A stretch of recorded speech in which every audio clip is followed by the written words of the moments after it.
Hey, welcome to the channel. This is the J Crew Squad, Danda the Panda channel, and this is a new series I wanted to start called Parenting Your Parent. So some of you may be like me and be part of what is commonly referred to as the sandwich generation, meaning that you are raising younger kids and also caring for your aging parents. So that is the situation that I am in. My children, if you're a subscriber to the channel, if you're not, be one now, are 5, 9, and 10. So still elementary, pre-K age. And my father is 82 years old. So I'm right there smack dab in the middle trying to do a lot. Right? My dad had me when he was a little older, and I had adopted my kids when I was a little older. So that kind of makes me really smack dab in the middle there because I'm mid 40s. So just wanted to kind of start this series, kind of build a community, because I know something that would have been helpful for me was to have a group of people who were doing the same thing. So give you a little bit of background. So my mom passed away in 2005. I was only 25 years old when she passed away. And obviously my dad was still alive, so anytime that she was sick or anything like that, he was the primary caretaker. She did not have any type of like terminal illness or anything, but she had been sick on and off with various different chronic illnesses. So that happened in 2005. And so like I said, I was 25, so it was a long time, 20 years ago, right? And so my dad was in pretty good health until he got probably late 70s, start to slow down a little bit. And then in December of 2022, December of 2022, he got COVID. And so he was really ill. Weren't sure how that was going to turn out. He was not vaccinated at the time. He ended up having to be in the hospital for maybe 3 months. I want to say he got out like end of February, top of March. It was a long time, right, to be in the hospital. Went to the hospital, didn't feel good, didn't know he was there from before Christmas, like the week of Christmas, until I think like late February. So in 2023, that was December 2022. So 2023, I lived like 2 hours from my dad, so I always went up there to check on him, but I had to start going up there like multiple times a month, sometimes multiple times a week. I always make sure to go at least once a month, like period. Feeling good, not feeling good, whatever. But when he got ill, I was like the primary contact person. So I spent a lot of time at the VA. I would have to do things like get up in the morning so that I didn't burn all my sick time because I have my kids, right? I would get up in the morning, drive the 2 hours to Ohio, stay there half the day, drive back so I could be at work by half the day to work the second half of my day at my job that I had then.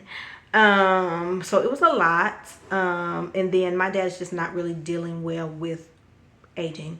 He eventually got out of the hospital. We wanted him to go into like an assisted living then, but he was not having it. So he went back to his apartment, which was a senior building, stayed there, and then that was all of 2023. And then we got through Christmas, everything. A year later, fine. January of 24, he went to the VA because he was feeling ill. He said like the room was spinning, and he drove. So stop and think about that decision making. Thought the room was spinning, and he thought it was a good idea to get in a Toyota, and drove himself to the VA, and he did not get out of there until like March 21st or something. So he was in there for 2 whole months, and he absolutely hated it. He really struggled with a lot of issues, and he just really declined in health to the point where he was not able to go back and live on his own. So he was able to go, we got him into an assisted living senior assisted living building. That was a whole, I mean, it was a lot going on. My sister had to go and look at places. I was doing all the paperwork to try to get different aid to help pay for it, and it's just a lot of stuff. Had to get power of attorney. He was really doing bad, just physically, mental health wise, everything. So dealing with that, we almost lost him a couple of times, to be honest with you. We have some family dynamics that are not the best, so just kind of had to pray about that and leave it alone. But that is also additional stress on me because of that. So basically, I'm the only one that talks to everybody. So I have siblings, my dad, and I'm the only person who is in communication with each sibling and also my dad, if that makes sense. So just the added dynamic that makes things more difficult, right? So just a lot going on. And so really being in that middle ground of trying to care for an aging parent and really try to understand that, right? Because that's difficult. That's very difficult. Some people do not age gracefully. My dad is one of those people. He's like, well, my friend, it's almost like talking to a teenager. I was using the term seenager, right? Like senior teenager, because for example, when we said that he couldn't drive anymore, his reflexes are just not good and things like that. It's really not safe for other people. And he was convinced that it was, and he was fine, and he had been driving, and la-di-dee, la-di-da. I'm like, you probably should not have been driving prior, but now it's an absolute no, right? And he was like, oh, well, my friend, this friend drives, and this friend drives. And I'm like, they're not my father, right? And just put me in the mind of when you tell your kid, when your kid says, well, my friend can do this, my friend can do that. And you're like, I'm not their mama, right? They don't live in my house. I'm not responsible for them. It's literally the same thing, right? Which is it's just ironic and kind of funny like that, but it really is. And so being able to say, look, I don't know what their kids are telling them. I don't know what their situation is health-wise. I know you, I know your situation, and I know what is in the best interest for you. So, being on accounts, making sure things are paid, following up with doctors, checking up on things, developing relationships with assisted living personnel. That's really important. They have some really great people who work there. Especially like one of the nurses and the lady who does transportation to like appointments and stuff. They are phenomenal. So just having to navigate that whole system has been a really rough 2024. 2024 did me this many favors. See that? Zero, none, zilch, nada, not a one. 2024 sucked all the way around, right? But that was just one of the things having to deal with. And the thing that I spent a lot of time reflecting, spent a lot of time in the car, right? Going back and forth to Ohio. So it's a 2-hour trip one way. So 4 hours, right? And then I was commuting an hour to work. And so that's another 2 hours plus. I'm lucky if it was 2 hours. Construction and traffic is crazy. But, that I had to think about. And, one of those things is that life keeps lifing, right? And nobody cares. You are really in life by yourself most of the time. You know what I'm saying? People are about themselves, and sometimes you have to turn around and be about yourself, because people who you would think would be there for you because you were there for them is not necessarily the case. It does not necessarily mean that they're bad people. It just means that you are clearly not a priority in their life the way that you may have made them a priority in yours, right? So you kind of have to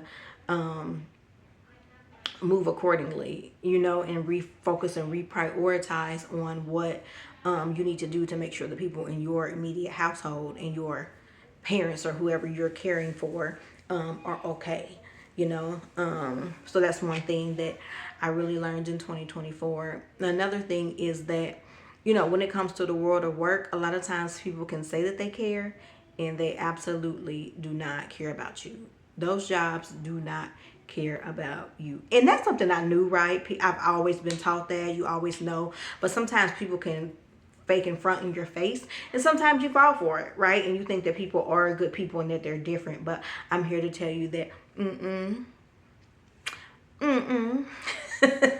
sure or not. And so that is to say, like, do not put your job above your family. Do not put, use your sick time.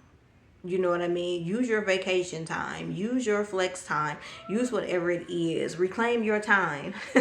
It's Auntie Maxine used to say, right? But just do, because those jobs, they care about them and getting done what they need to get done, right? So you need to care about you and what you need to get done. Hold on one second. Okay, I'm sorry, y'all. Son has a dentist appointment. I have to make sure to check the time. But yeah, those are some of the things that I want to kind of talk about in this series. So that's a little bit of background on that. So some of the things I want to talk about is working with your parent to help them to understand that because they need, it's okay to take help. You know what I mean? And because they need that feeling of independence, what are some things that you can do to ensure that they still feel that level of independence? And you don't feel like, they don't feel like you're taking everything from them, unless you absolutely have to. So I'll give you a quick example of that one. So my dad's obviously on a fixed income, and I'm middle class, do okay. Not rich by any means, but do okay. And a lot of times he'll want to pay for something, so I would go try to take him out to eat. He wanted to play. It's always an argument, right? And but then I figured out one day, I was taking him somewhere, and he gave me his card, and he wanted me to pay for my gas. We stopped at the gas station. He wanted me to pay for my gas, and I'm like, I shouldn't have stopped. I should have waited till I dropped him off. You know what I mean? But I thought about it, and I had my card on my key ring, and I just used my card, and I gave him back his card in the receipt, because he wasn't going to be examining the receipt, right? So he thought he paid for the gas. That made him feel good, but I really paid for the gas. You know what I'm saying? And because I'm the one that takes care of his account or something, he doesn't always really even go through it all like that. So I was able to do stuff. So stuff like that, little simple things. We were at breakfast one time, and he just insisted on paying for everybody's breakfast. And so what I did was I let him pay, but then I took money and I just deposited it back into his account, right? Therefore, no arguing. So some things that make him still feel that he's independent. He's in his right mind, right? And we'll talk about that as well, because sometimes you have to get your parents tested to make sure that they are in the capacity to make decisions on their own and things like that, as well. So those are kind of some of the things we want to talk about on the series. So drop down below, share your stories, share your links if you talk about similar topics. But this is just something that's really been big in my life the last 2 years, and I really wanted to create a space to kind of have some of those conversations about. So drop down below, let me know if you're part of the sandwich generation, or if you're just caring for elderly parent or parents, the setup that you have. Are you in state with them? Are you out of state? Use a care provider? Are they in assisted living, nursing home? Kind of just what the situation is. Let's support each other, give each other some tips and hints. And yeah, we'll be back. So stay tuned for more in this series. Thanks for watching. Like and subscribe.